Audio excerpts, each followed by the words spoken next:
Portanto, agora já não há condenação para os que estão em Cristo Jesus. Porque por meio de Cristo Jesus, a lei do Espírito de vida me libertou da lei, do pecado e da morte.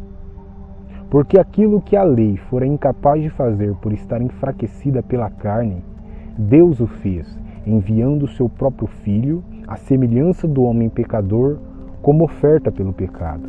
E assim, condenou o pecado na carne, a fim de que as justas exigências da lei fossem plenamente satisfeitas em nós, que não vivemos segundo a carne, mas segundo o Espírito.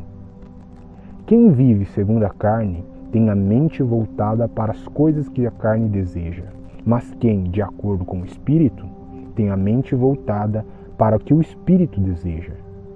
A mentalidade da carne é morte, mas a mentalidade do Espírito é vida e paz.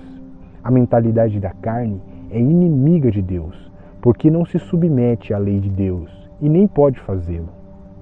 Quem é dominado pela carne não pode agradar a Deus. Entretanto, vocês não estão sob o domínio da carne, mas do Espírito, se de fato o Espírito de Deus habita em vocês. E se alguém não tem o Espírito de Cristo, esse não pertence a Cristo. Mas se Cristo está em vocês, o corpo está morto por causa do pecado, mas o Espírito está vivo por causa da justiça. E se o Espírito daquele que ressuscitou Jesus dentre os mortos habita em vocês, aquele que ressuscitou a Cristo dentre os mortos também dará vida aos seus corpos mortais, por meio do seu Espírito que habita em vocês. Portanto, irmãos, estamos em dívida, não para com a carne, para vivermos sujeitos a ela. Pois se vocês viverem de acordo com a carne, morrerão. Mas se pelo Espírito fizerem morrer os atos do corpo, viverão. Porque todos os que são guiados pelo Espírito de Deus são filhos de Deus.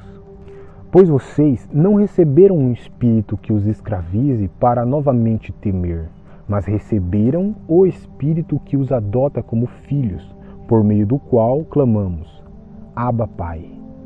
O próprio Espírito testemunha ao nosso espírito que somos filhos de Deus.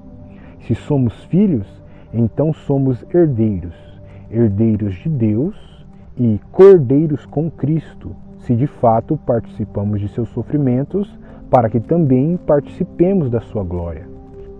Considero que os nossos sofrimentos atuais não podem ser comparados com a glória que em nós será revelada. A natureza criada aguarda com grande expectativa que os filhos de Deus sejam revelados, pois ela foi submetida à futilidade, não pela sua própria escolha, mas por causa da vontade daquele que a sujeitou, na esperança de que a própria natureza criada será liberta da escravidão da decadência em que se encontra, para a gloriosa liberdade dos filhos de Deus. Sabemos que toda a natureza criada geme até agora como em dores de parto. E não só isso, mas nós mesmos que temos os primeiros frutos do Espírito, gememos interiormente, esperando ansiosamente nossa adoção como filhos, a redenção do nosso corpo. Pois nessa esperança fomos salvos. Mas esperança que se vê não é esperança. Quem espera por aquilo que está vendo? Mas se esperamos o que ainda não vemos, aguardamo-lo pacientemente. Da mesma forma, o Espírito nos ajuda em nossa fraqueza, pois não sabemos como orar, mas o próprio Espírito intercede por nós com gemidos inexprimíveis. E aquele que sonda os corações conhece a intenção do Espírito, porque o Espírito intercede pelos santos de acordo com a vontade de Deus.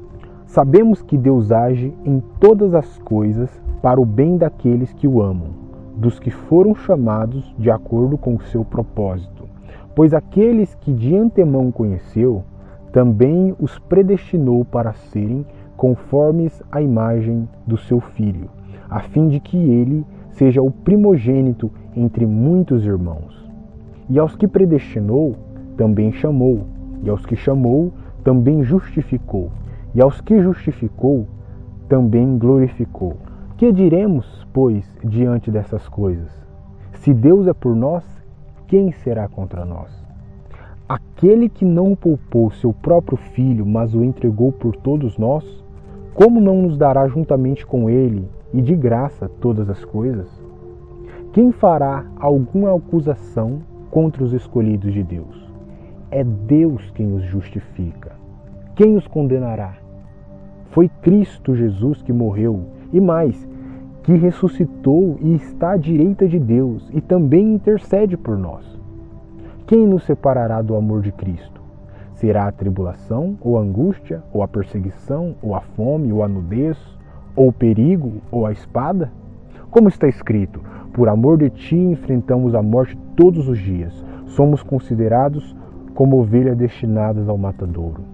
Mas em todas estas coisas somos mais do que vencedores, por meio daquele que nos amou. Pois eu estou convencido de que nem a morte, nem a vida, nem os anjos, nem os demônios, nem o presente, nem o futuro, nem quaisquer poderes, nem a altura, nem profundidade, nem qualquer outra coisa na criação será capaz de nos separar do amor de Deus, que está em Cristo Jesus, o nosso Senhor.